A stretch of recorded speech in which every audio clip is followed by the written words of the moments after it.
भारत माता की, गोलजू देवता की, गोलजू देवता की, पूर्णागिरी मैया की, पूर्णागिरी मैया की।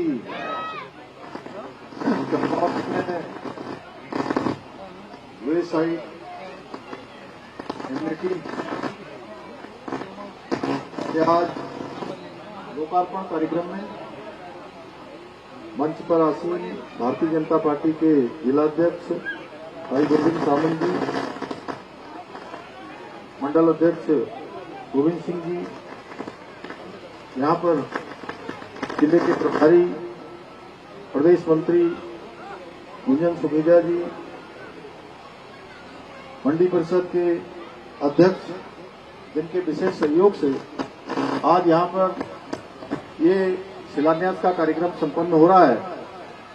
डॉक्टर अनिल कपूर डब्बू जी, उपाध्यक्ष वन एवं पर्यावरण हमारे वरिष्ठ नेता आदरणीय श्याम नारायण पांडे जी, निर्मल मेहरा जी, मुकेश कलपुरिया जी, श्री हिमांशु बिष्ट जी, हमारी ब्लॉक प्रमुख अंचला बोरा जी, महामंत्री तिवारी जी, भुवन भट्ट जी, रूप सिंह जी, दीपक बोरा जी, बलदेव भट्ट जी, नरेंद्र जी, तारा कालाकोटी जी,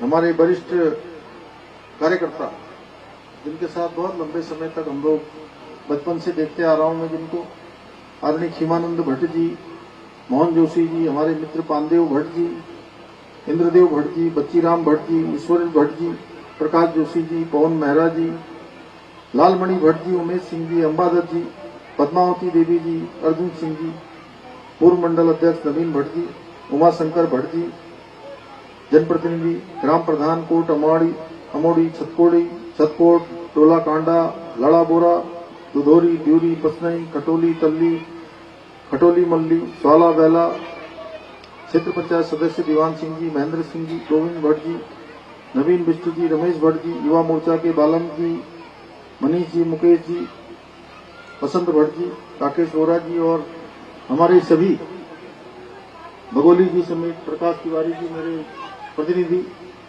और सभी यहाँ पर उपस्थित हमारे सभी बोरा बंधु से लेकर सारे बड़े बुजुर्ग सभी उपस्थित, मेरी माताएं, बहनें और मेरे सभी युवा साथी और प्यारे बच्चों, मैं इस सभी इस शानदार कार्यक्रम में मैं आप सभी का अपने चंपावत क्षेत्र के आसपास के क्षेत्र के सभी परिवारजनों का मैं हृदय से स्वागत करता हूं, आप सबका अभिनंदन करता हूं। मेरे लिए आज ये बहुत खुशी की बात है कि आज वे साइड एम्यूनिटीज केंद्र के लोकार्पण का कार्यक्रम अमड़ी क्षेत्र के मेरे सभी परिवारजनों के साथ यहाँ पर मुझे भी उनके आप सबके साथ यहाँ पर उपस्थित होने का आज शुभ अवसर प्राप्त हुआ है।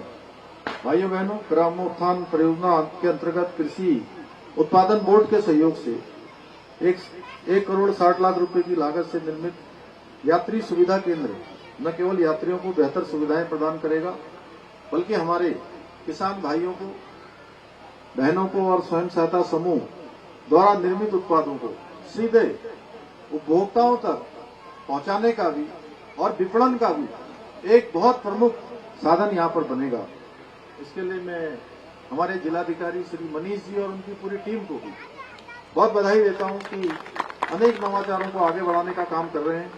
इसके साथ ही इस केंद्र में आने वाले पर्यटक, अब तो ये रास्ता जब मां पूर्णागिरी के दर्शन के लिए लोग आएंगे, इसी रास्ते से आदि कैलाश की यात्रा हमारी चल रही है और इस वर्ष से हमने ये प्रावधान कर दिया कि पहले आदि कैलाश यात्रा का जो कैलाश मानसरोवर यात्रा का जो केंद्र हल्द्वानी होता था, डब्बू भाई, उस केंद्र को हमने चंपावत का ये टनकपुर कर दिया है।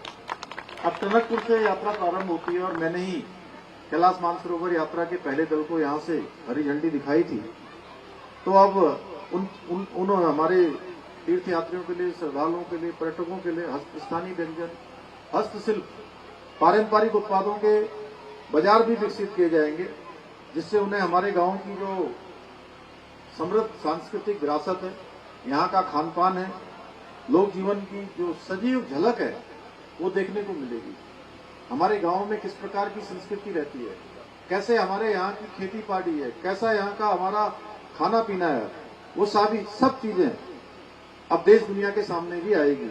मुझे पूरा विश्वास है कि ये यात्री केंद्र हमारी जो ग्रामीण अर्थव्यवस्था है उसको भी सशक्त बनाने के लिए, स्थानीय निवासियों को रोजगार और हमारी सभी मातृशक्ति को, युवाओं को स्वरोजगार प्रदान करने में भी महत्वपूर्ण भूमिका निभाएगा।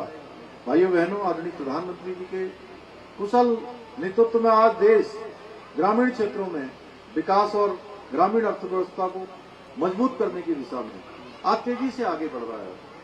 आज प्रधानमंत्री ग्रामीण सड़क योजना, मनरेगा, राष्ट्रीय ग्रामीण आजीविका मिशन, प्रधानमंत्री आवास योजना, स्वच्छता अभियान जैसे अनेक अभियान, इनके माध्यम से ग्रामीण क्षेत्रों को सामाजिक रूप से और आर्थिक रूप से मजबूत बनाने का प्रयास हो रहा है। आदरणीय प्रधानमंत्री जी के मार्गदर्शन में हमने भी राज्य के अंदर, पूरे उत्तराखंड के अंदर अनेक नीतियां, योजनाओं के माध्यम से हमारी ग्रामीण अर्थव्यवस्था को और अधिक मजबूत बनाने के लिए, सभी को रोजगार मिले, उसके लिए अनेक प्रयास किए हैं। एक जनपद दो उत्पाद योजना के माध्यम से आज हमारे सभी जनपद वासियों को आज रोजगार का अवसर मिल रहा है। हाउस ऑफ हिमालय ब्रांड ने अपने पारंपरिक उत्पादों को राष्ट्रीय और अंतर्राष्ट्रीय स्तर पर व्यापक पहचान उसकी मिल रही है। जो हमारी बहनें स्वयं सहायता समूह के माध्यम से बनाती हैं, उनको आज बाजार का भी एक अच्छा काम मिल रहा है। इसके साथ ही हम state millet mission, farm machinery bank, जिसमें 80% तक की सब्सिडी कृषि यंत्र खरीदने के लिए दी जा रही है। एप्पल मिशन, नई पर्यटन नीति, नई फिल्म नीति, होम बेड इन उत्तराखंड और सौर स्वरोजगार योजना जैसी पहलों के माध्यम से स्थानीय अर्थव्यवस्था को मजबूती देने का काम हो रहा है। होम स्टे भी हमारे यहाँ के लिए बहुत बड़ा रोजगार का साधन बन रहे हैं। आज वो भी हमारी अर्थव्यवस्था को आगे बढ़ा रहे हैं। इसके न केवल ग्रामीण क्षेत्रों में आर्थिकी सशक्त हो रही है, रोजगार सशक्त हो रहा है, बल्कि हमारे युवाओं को उनके घर के पास रोजगार के अवसर प्रदान हो रहे हैं। पलायन की समस्या पर भी विराम लग रहा है। इसके अलावा लखपति दीदी योजना के माध्यम से भी आज प्रदेश की महिलाओं को आर्थिक रूप से मजबूत होने का अवसर मिल रहा है। वहीं हमारे रूरल बिजनेस इंक्यूबेटर सेंटर, इनके द्वारा ग्रामीण क्षेत्रों में स्वरोजगार उद्यमिता को बढ़ावा दिया जा रहा है। भाइयों बहनों, हमारा ये जिला आदर्श जिला बने, इसके लिए हम सब प्रयास कर रहे हैं। विभिन्न योजनाएं यहाँ के लिए चला रहे हैं। अभी जिला अस्पताल में यहाँ 20 करोड़ रुपए की लागत से 50 बेड के क्रिटिकल केयर ब्लॉक का हम निर्माण कार्य भी करा रहे हैं। चंपावत के बहुत सारी सड़कों के निर्माण कार्य हो रहे हैं, उनके सुदृढ़ीकरण के कार्य हो रहे हैं। जाम की समस्या को हल करने के लिए मल्टी स्टोरी पार्किंग अनेक जगह पर बन रही है। अगर आप चंपावत की तरफ जा रहे होंगे तो कई जगह आपको पार्किंग बनती हुई भी दिखाई दे रही होंगी। टनकपुर जाएंगे तो वहां भी बनती हुई दिखाई देगी। मानसखंड मंदिरमाला मिशन के अंतर्गत हमारा देवी दुर्गा का, मां बाराही का स्थान, उसका भी हम विकास कर रहे हैं। पूर्णागिरी मंदिर के लिए भी, रोपवे के निर्माण के लिए भी कार्य को आगे बढ़ा रहे हैं। यहीं शारदा कॉरिडोर निर्माण की दिशा में भी हम काम कर रहे हैं, जिसके अंतर्गत टनकपुर से बनबसा तक शारदा रिवर फ्रंट का विकास किया जाएगा, जिससे मां पूर्णागिरी धाम, चूका, श्यामला ताल, शारदा घाट जैसे प्रमुख धार्मिक पर्यटन स्थलों की परिक्रमा मार्ग से जोड़ा जाएगा। एक सर्किट इसका बनाने पर पूरी योजना के तहत हम काम कर रहे हैं। इतना ही नहीं, हम चूका क्षेत्र को आने वाले समय में वेडिंग डेस्टिनेशन के रूप में विकसित करने की दिशा में भी काम कर रहे हैं। अब नए बच्चे तो जानते होंगे वेडिंग डेस्टिनेशन क्या होता है, लेकिन हमारा अम्मा बुबू है, हमारा काका काकी, तो इनको बताना मेरा जरूरी काम है कि वेडिंग डेस्टिनेशन ऐसी जगह होती है जहां जैसे शादी होने के लिए आजकल बारात घर बनते हैं, तो ये हम पूरी भारतवर्ष का बारात घर अपने यहाँ बनाने की कोशिश कर रहे हैं कि सब लोग अपने अपने बच्चों की शादियां यहाँ आकर करेंगे, विवाह यहाँ करेंगे। तो वेडिंग डेस्टिनेशन बनाने के लिए भी काम कर रहे हैं। हमारी सरकार ने अमोड़ी प्राथमिक स्वास्थ्य केंद्र का निर्माण कराया है। वहीं अमोड़ी में हाउस ऑफ हिमालय का विपणन केंद्र भी बनाया है। हमने सूखीठान से गाड़ा मीनार मोटर मार्ग के पुनः निर्माण और डामरीकरण का कार्य कराने के साथ ही हनुमानगढ़ी से खेत खेड़ा के बीच स्पान आर्थ पुल का निर्माण भी कराया है। इसके साथ ही हम टनकपुर जोलदेवी मार्ग पर 55 करोड़ रुपए की लागत से स्पान आर्च पुल का निर्माण करा रहे हैं। वहीं 33 करोड़ रुपए की लागत से इस मार्ग का सुधारीकरण भी किया जा रहा है। हमारी सरकार जहां एक और क्षेत्र की अर्थव्यवस्था को मजबूत बनाने के लिए भारत नेपाल सीमा पर 177 करोड़ रुपए की लागत से ड्राई पोर्ट का निर्माण करा रही है और उसके भारत सरकार से जो वन भूमि की स्वीकृति थी वो कल ही हमको प्राप्त हो गई है और उसके बाद इस क्षेत्र में रोजगार के भी अवसर खुलेंगे, आसपास आदान प्रदान भी होगा। हमारा जो रोटी बेटी का संबंध है नेपाल के साथ वो और अच्छा मजबूत होगा। वहीं विज्ञान और नवाचार को बढ़ावा देने के उद्देश्य से 57 करोड़ रुपए की लागत से साइंस सेंटर का निर्माण भी कराया जा रहा है। आप सबको पता होगा चंपावत में एक बड़ा साइंस सेंटर बन रहा है। इसके अतिरिक्त अनेक कार्य प्रगति पर हैं जो आने वाले समय में पूरे चंपावत की तस्वीर बदलने में बहुत अहम भूमिका निभाने वाले हैं। अब मैं विकास कार्यों की सूची की बात करूंगा तो ये बहुत लंबी हो जाएगी। एक इतनी बड़ी सूची यहाँ पर पड़ी है, मैं पढ़ूंगा तो इसको लग रहा है 1-2 घंटे लग जाएंगे। क्यों पांडे जी, काफी टाइम लग जाएगा। तो मैं बस इतना अवश्य कहना चाहूंगा आपसे कि आपका ये बेटा, आपका ये भाई चंपावत को आदर्श जिला बचाने का जो मैंने आपसे वचन दिया है, उस वचन को जब तक मैं पूरा नहीं कर लूंगा तब तक मैं आराम से नहीं बैठूंगा, तब तक चैन से नहीं बैठूंगा।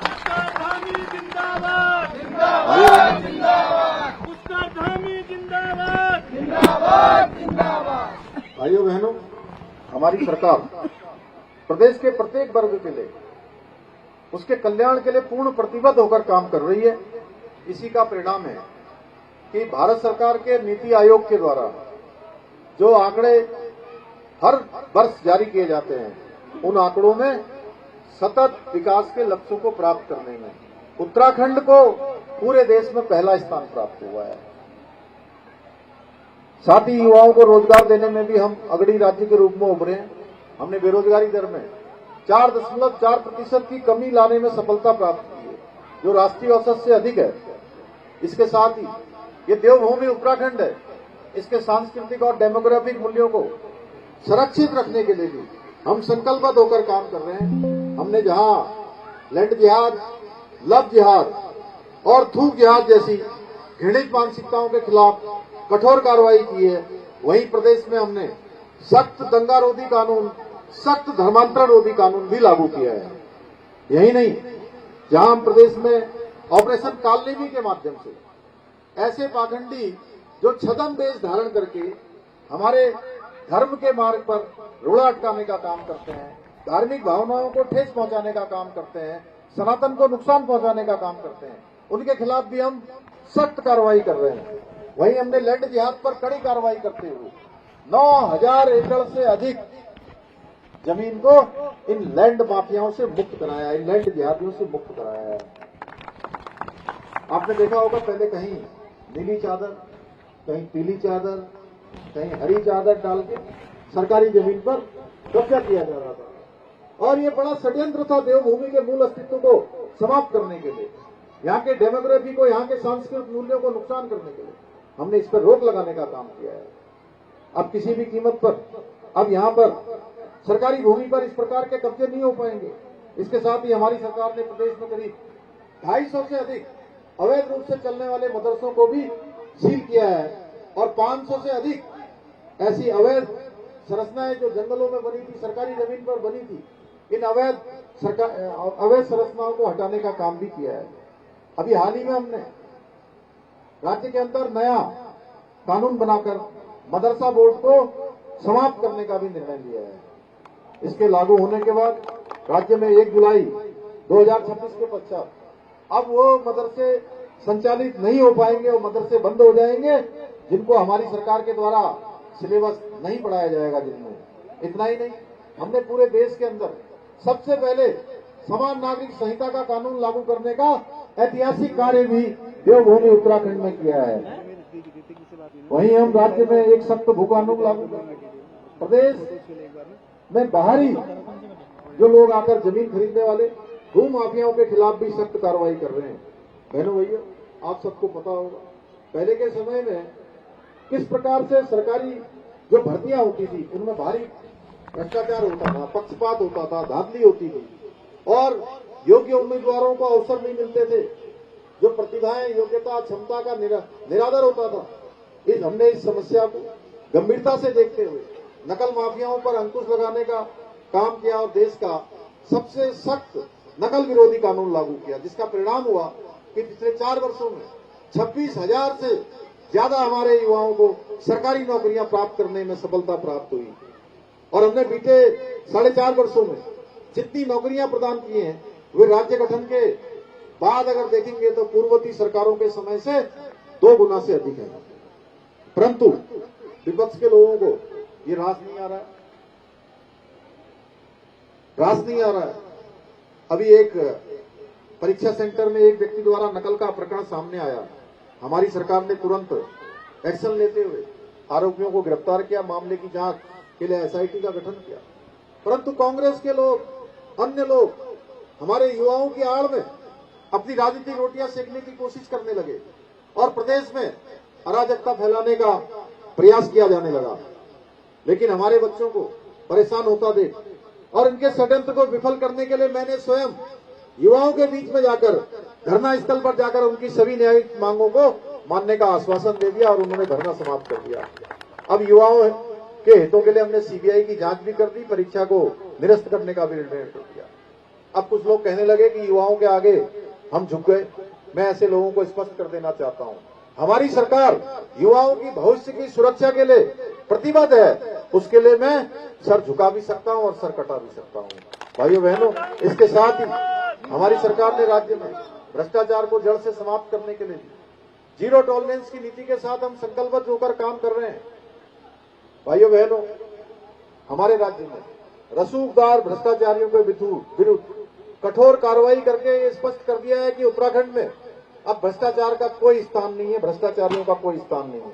भाइयों बहनों, प्रधानमंत्री आदरणीय नरेंद्र मोदी जी ने और हमारे उनके मार्गदर्शन में हमारी सरकार ने जो ये ऐतिहासिक निर्णय लिए हैं, इन सभी ऐतिहासिक निर्णयों और नीतियों के कारण आज कुछ अर्बन नक्सल गैंग और राष्ट्र विरोधी टूल किट हमारे खिलाफ षड्यंत्र भी कर रहे हैं।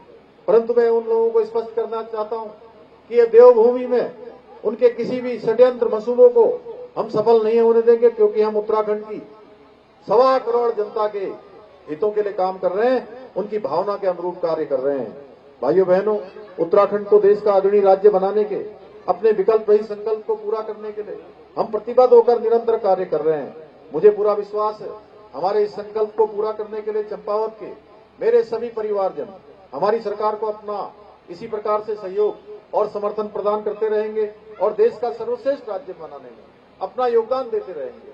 प्रधानमंत्री जी ने बाबा केदार के धाम से, शिव धाम से, उन्होंने उनके मुंह से शब्द निकले थे, वो कोई सामान्य शब्द नहीं थे, वो शिव रूपी शब्द थे जो शिव के धाम पर निकले थे।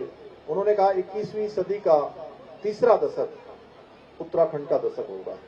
और मैं पूरे उत्तराखंड के अंदर जाने के बाद, लोगों से मिलने के बाद, हमारी माताओं बहनों से, जो 1,65,000 हमारी बहनें अपने परिश्रम से, अपने लगन से आज लखपति दीदी बन गई हैं, अपने एक से एक अच्छे उत्पाद बना रही हैं, कम साधनों में, संसाधनों में अनेक चुनौतियों और परेशानियों का सामना करने के बाद हमारी जो बहनों के द्वारा, स्वयं सहायता समूह के द्वारा जो उत्पाद बनाए जा रहे हैं, उनकी मांग आज पूरे देश में और दुनिया में होने लगी है। मैं कहता हूं कि हमारी बहनों के द्वारा बनाए गए ये उत्पाद आज बड़ी बड़ी बहुराष्ट्रीय कंपनियों को, मल्टीनेशनल कंपनियों को भी फेल कर रही है। इसलिए प्रधानमंत्री जी के जो शब्द शिव के धाम में निकले थे, उसमें अगर सबसे बड़ी क्रांति का वाहक कोई बनेगा तो हमारी मातृशक्ति बनेगी, हमारी महिलाएं बनेंगी। मैं अपनी बहनों से मिलने हर वर्ष रक्षाबंधन के अवसर पर आप सबके बीच में आता था, लेकिन आप सबको पता है इस वर्ष बड़ी आपदा का सामना पूरे राज्य के अंदर हमें करना पड़ा है। रक्षाबंधन के ठीक 4 दिन पहले बड़ी आपदा धराली क्षेत्र में आई हुई थी, इसलिए मैं उस समय भी आप सबके बीच में नहीं आ पाया। मैं अपनी सभी बहनों को भी बहुत बधाई देना चाहता हूं कि उनका आशीर्वाद, उनकी शुभकामनाएं हमेशा हमारे साथ बढ़ चढ़कर हर किसी भी अभियान में हमारे साथ रहती हैं। तो मैं आप सबका बहुत धन्यवाद करते हुए और दीपावली का पर्व आ रहा है, दीपों के इस पर्व की भी बहुत बधाई देता हूं और ये संकल्प हम लेते हैं कि हम आदर्श चंपावत बनाएंगे, आदर्श चंपावत के साथ साथ आदर्श उत्तराखंड भी बनाएंगे। इतना ही आप सबसे निवेदन करते हुए अपने विद्यार्थीगण भी मिले हैं, नए नए जनप्रतिनिधि भी आज बहुत सारे मिले हैं। आज इस पंचायत चुनाव के बाद बहुत सारे लोगों से मेरा क्षेत्र में आकर इस बार से मिलना हुआ है।